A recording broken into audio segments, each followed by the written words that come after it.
In 2021, a teachers' union assembled to remove critical race theory from the school public curriculum. For those who are uninitiated, critical race theory is a perspective that since American society is fundamentally set up as a racist and oppressive to African Americans, which it totally was, and therefore the institutions of America still have the laws and regulations that continue to oppress and trample upon the black community, which they are totally still doing.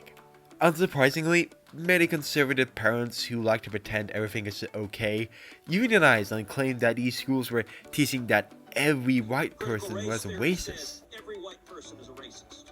Critical race theory says America is fundamentally racist and irredeemably racist. What's interesting to many is that many of these parents deny outright that racism and bigotry is systematic, implying that all racism, particularly in the modern day, is due to individual ignorance. Sorry to burst your bubble, but that is simply not true.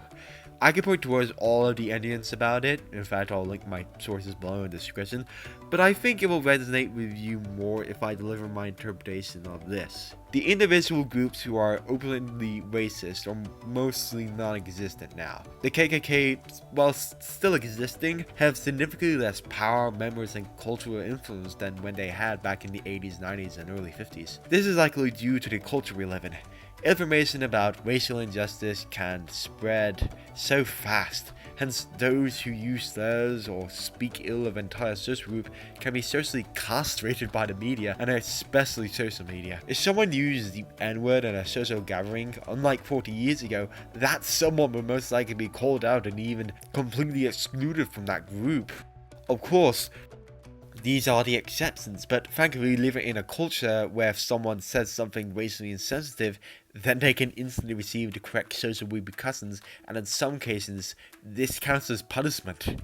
But there are bigger problems that lay in our culture, and to just simplify these social issues to just the ignorance of a few, and especially few individuals, is just kind of sickening. Conservatives will tell you that we moved on from that world of racism, that the idea that America is structurally racist is insane, that we simply just don't have these laws anymore, or that it's simply just there to oppress the whites. The point here being that conservatives will say anything to convince others that modern day racism isn't systematic. And finally, unlike individual racism, there are actually ways to rectify these institutions and make our society better for everyone. Conservatives wish to conserve, not correct. I'm not part of the LGBTQ community. I'm a white, straight, cis male, and because of that, I kind of feel unqualified to speak about this type of media in general. But I read a lot of LGBTQ media, and I notice an issue, not necessarily a problem, that does warrant discussion. The thing I wish to discuss is the trope of having an antagonist who is usually white, male, and who is explicitly out to harm our LGBTQ protagonist. It should be noted that the sheer fact that these characters are individuals who go out their way to hurt those who are different on the surface level does reinforce the idea that racism is as individualistic, but some fascinating things can happen when one looks under the surface. I think this is best seen with the book Boys Run the Riot, written by Kito Gaku. Gaku is an openly trans man in the manga industry, and while he has done a lot of work in regular manga, he specifically cites Boys Run the Riot as an attempt to replicate the experiences he had as a trans boy. For the first half of the book, it does a spectacular job of doing so. By having a professional writer who has gone through the same experiences as the character, you get a character that feels like a real person. Ryoku's life is intrinsically thought out so that his hobbies are interrupted not by specific individuals, but by his culture. Ryoku feels much more comfortable with boys than he does with women. However, he spends so much time with them that when boys and some other students who misgender Ryoku begin to see how this behavior could be suspicious, and is accused of sluttish behavior behind his back. The boys even refuse to hang out with him anymore because they know how this sort of thing can look. This is baller. I know some people don't judge art on how realistic or accurate it is, but Gaku said the main aim of this book was to show what it was like being a trans boy in a traditionalist country like Japan, and he knocks this right out of the park. This expertise in replicating those complicated emotions and experiences all throughout the book is even extremely subtle in some areas. For example, When Ryoko goes up to his room with a package, his mom says, There aren't just boys' clothes again. Something that his parents aren't totally ignorant of his behavior, but don't have the sensitivity or necessarily understanding to really engage with Ryoko with his identity, and hence only see his cross-dressing as a bizarre hobby. His parents are on one page of the book, and we get that much information about their relationship with Ryoko. That is how good Geeko can be. I really could make this entire video about BRR. There are so many great elements to it, however, it does run into this issue quite a few times. While Ryoku's anguish is correctly suggested to be the product of the culture that he lives in, the book can't help to fall into this trope, and at times it can hamper the quality of the book. Take the instance where the boys Ryoko likes to hang out with. Now, from what I told you, you probably believe that the boys just stopped hanging out with him because they realized that society has taught them that this sort of behavior is kind of weird and a little bit suspicious, and if that was so, then it would serve as a powerful and gut-wrenching moment. It's not sparked by any one individual, but the ideas of society forces upon our young people. However, the moment that proves it is two girls walking up to them and saying, You act like such a boy, Ryoko-chan.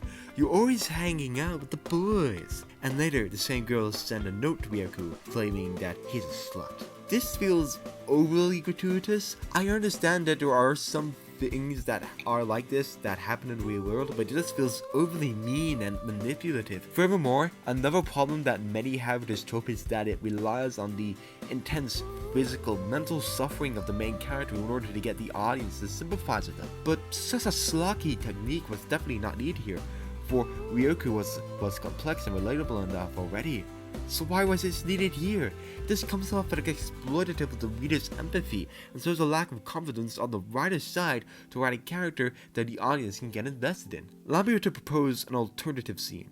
Instead of the girls just walking up to Ryoko and the gang and stating how weird their behavior is, have them successfully stare at Ryoko and whisper to one another, and then Ryoko internalizes the idea that the girls in the school think he's a slut. This internalization of society's ideas about you would even parallel with the boys' decisions to stop hanging out with him, as no one would actually be forcing them to do it, but it is actually a result of general societal pressure.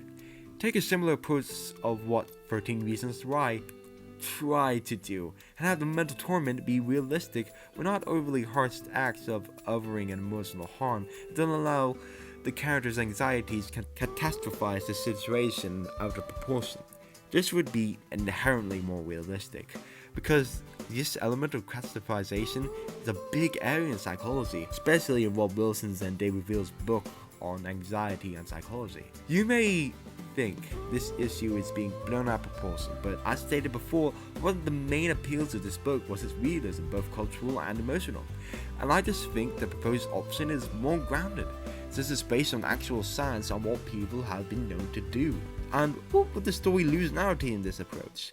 The people who explicitly harass her emotionally and directly? Well, that wouldn't be a big deal, because the book is about one shame that society forces them to internalize, something which the book makes excruciatingly clear that it's one of its themes it's tackling. To round off, some of you may think that I'm being way too critical of this, but it does send a message to trans, cis, straight and gay people that bigotry is due to extreme ignorance of individuals, which is just not true. And furthermore, could suggest that people that does not things in our culture we can do to normalize and celebrate diversity, which shows like Steven Universe, The Owl House, and the rest of the core have been making brave strides in doing. I chose BRR because it's simultaneously one of the best books we are going to discuss, but also has one of the most egregious examples. The book is really great at demonstrating how society reacts to a closeted trans, but for our next example, let's observe a piece that actually deals with the idea of mental catastrophization. But for our next example, let's observe a piece of media that actually deals with this idea of mental contractualization, the Heartstopper series. I will withhold from discussing the Heartstopper series in detail, for it has most of the same pros and cons as BBR. I will say, however, it does a good job of visualizing the social anxiety of a gay child who is outed against his will. The book really does have a lot of the same elements that made BRR so great. However, I believe that Horstopus does a better job at presenting social alienation that an LGBTQ person can go through. For, unlike Ryu, Charlie in the book is unwillingly outed at his school, and of course, Charlie develops understandable anxiety that people disapprove of his homosexuality.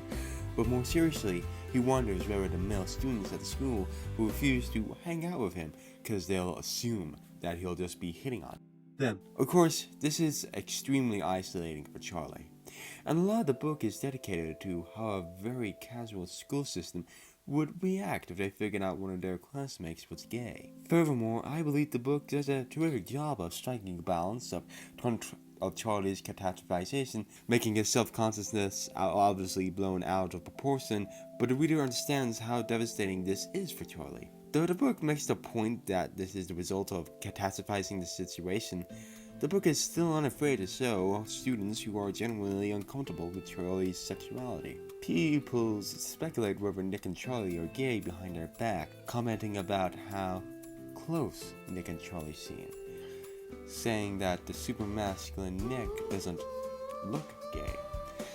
The most telling moment is when Charlie is injured during practice and Nick is the first one to help and caringly takes him to the changing room to receive assistance, and one pupil comments, "That's a bit gay." The stigma follows Nick and Charlie everywhere. Their most personal and intimate conversations are not in public, but in text, allowing their true feelings to be expressed without the constant gaze of judgments of society. Furthermore, during Charlie's birthday, when Nick and Charlie want to get intimate at a restaurant, they have to conceal themselves behind a menu.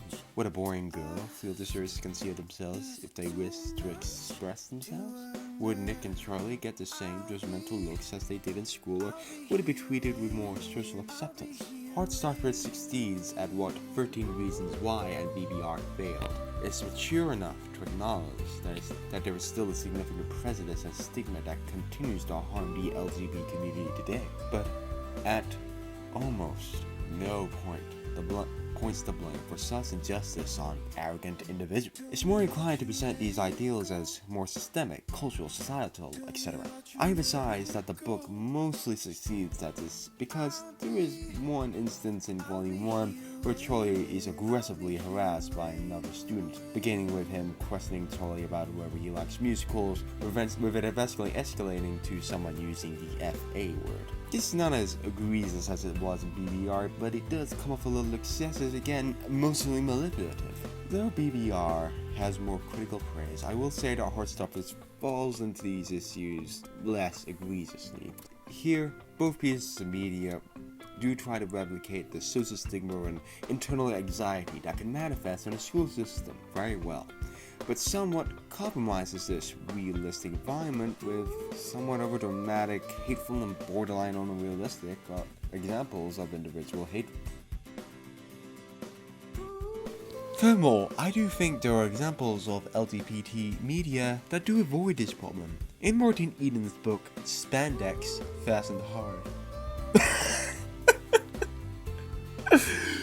the homophobia scene in the book is handled very intelligently by subverting and playing with typical comic book tropes. We see this with the couple of Bearman, but at this point of the book he is known as Mr. Muscles, and Glitter, who are in a deeply physical relationship, and are revealed to be once professional partners as superheroes.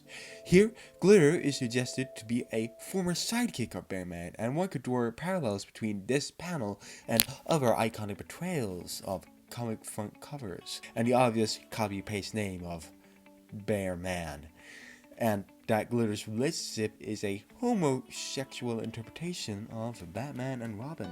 This reading of Batman and Robin's relationship first appeared in 1959 with Frederick Raham's book Seduction of the Innocent. He claimed that the writers of Batman and Robin were intentionally suggesting that they had a homosexual relationship in order to corrupt the youth. Of course, such a claim was manifested by the author himself because Robin is a child, and Batman is around 40, who acts more like a surrogate father in the text. However, Spandex asks, what if Batman and Robin, who are appropriately aged of course, were indeed homosexuals? How would the public react? would they automatically assume that this is just a mentor's figure's abuse of power? And more importantly, would they react if Robin was a woman in a pre-Me Too movement era? We can usually assume that most of the homophobia and harassment that the two received was disguised as disgust at the fact that this man was in a deeply physical relationship with someone who used to be their sidekick. Throughout the book, we do not see individuals come up to them in the street and call them slurs. For not only is the abuse and neglect the two suffer is off panel and inferred, but the world the story seems to be set and seems to be set in a society that it is open and actively celebrates its diversity.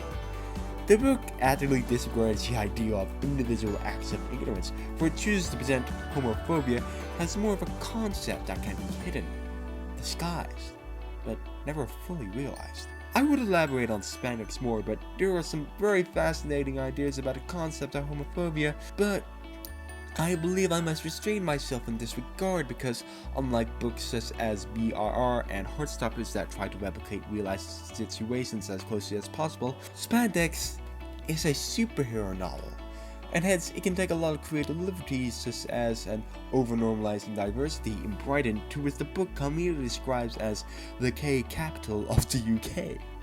The book really makes Brighton out to be a really loving, open, and idealistic place where homosexuality is totally normalized, but sadly, this is just not the case in real life because some parents and young people are still very uncomfortable with LGBTQ people not only being normalized in society but in media. A very recent example was the Loki controversy, where Disney execs reportedly taking bisexual subtext out of the show and the gender swapping of Loki's sexism, as well as any discussion of Loki's. This even extends to the content of the show itself, and Loki's possible gender fluidity being referenced only once, and the entire cast exclusively referring to Loki by male pronouns. This refusal to represent and normalize bisexuality, homophobia, and gender dimorphism was expertly covered by the two-part essay made by James Summerton, to which I will link down below. The world spandex sets up is a utopia for the LGBTQ community,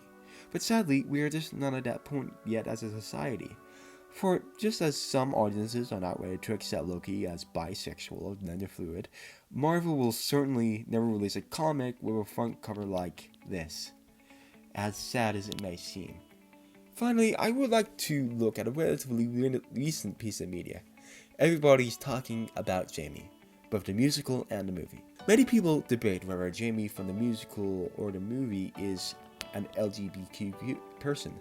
Many audiences will assume, based on his love of cross-dressing, that he's a probable transsexual, but strangely enough, both mediums deny this reading, as Jamie states that "I'm a boy who wants to be a girl sometimes," which suggests that Jamie may not be a transsexual but a person of gender fluidity, similar to Youngblood in that regard. Furthermore, Jamie does show some extremely cliché gay traits such as his flamboyance, his platonic interest in women, his love of fashion, and even his interest in singing and dancing.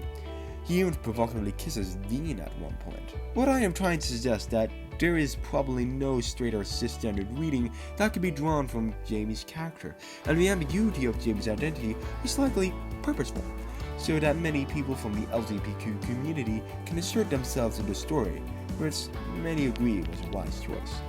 The musical, while being very well received from a technical standpoint, did fall into this issue quite a few times, with Jamie's father seemingly abandoning all compassion for his son after he realized that he's a crossdresser, and Dean Paxton's stereotypical homophobic bully. However, while the musical does have its merits, the movie phenomenally improves on this aspect in every sense, presenting the individuals who are arrogant as more complex people who are simply the product of their own culture. The aspect I would like to focus on is the redevelopment of Jamie's dad.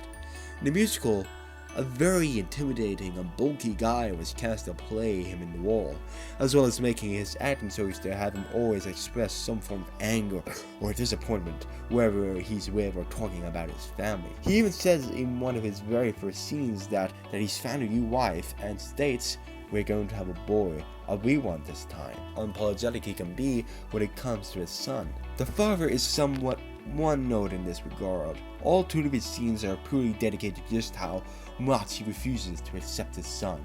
However, in the musical, the father is much more complex. He does have some compassion for his son, but is unable to connect with him emotionally. When asked about the distance between him and his son, he simply replies, "It's not a crime for a boy to like boy things," claiming that he cannot embrace his son because he likes and was probably raised to embrace hobbies such as football that boast masculine ideals. Furthermore, Jamie's dad never lashes out in this version or even means to actively hurt them in any way.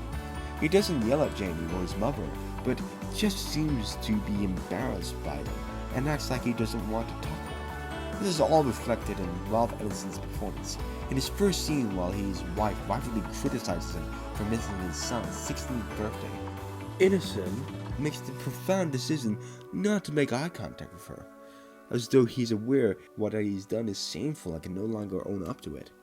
Hence, one can assume that Jamie's father's internal conflict is between the masculine ideals, activities, and expectations that he has grown up living by, and the knowledge that the guilt he feels for abandoning his only son just because he strayed away from those ideals. To relate this back to our main point, Wayne Yu's ignorance is less over the top than Machiavellian, and is actually suggested to be the product of society and the system that he was born in, giving his character much more depth than he originally had in the original. This was such a smart addition because it actually engages in the idea of homophobia in parents in a critical way. The bully character Dean is getting touch more development, but nothing major. He really does just serve the same purpose he did in the musical, but his ignorance is slightly toned down, and his arrogance is presented as the cause of his environment. The adaptation of Jamie is one that chooses to be conversational with source material. It takes what can be at times emotionally exploitative and recognizes that real-life situations tend to have much more depth and complexity than what may appear on the surface. Some people are simply products of the culture they were raised in, and the movie recognizes that such a phenomenon is not placed on the responsibility of the individual, but on the responsibility of our society. Think of the progression of Jamie from stage to screen as is emblematic of the wider trend of pitting bigotry as not a result of a few corrupt individuals, but of a cultural ideals that are forced onto us, and we are forced to internalize.